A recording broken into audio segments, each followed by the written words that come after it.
tosi rentouttava harrastus.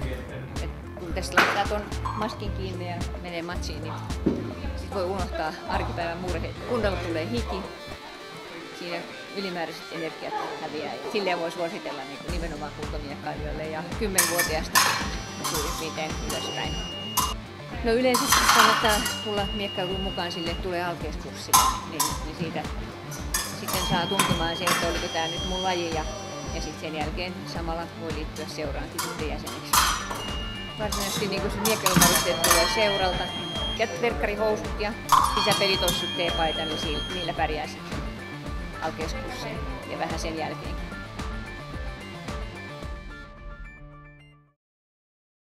Ja sitten astetaan rankingjärjestykseen ja sen jälkeen otellaan 15 piston pudotusottelut. Joo niin. Anteeksi mitä? Eikö se ollut hauskaa? Mun mielestä Ai pitää vähän jakkaa tehdä.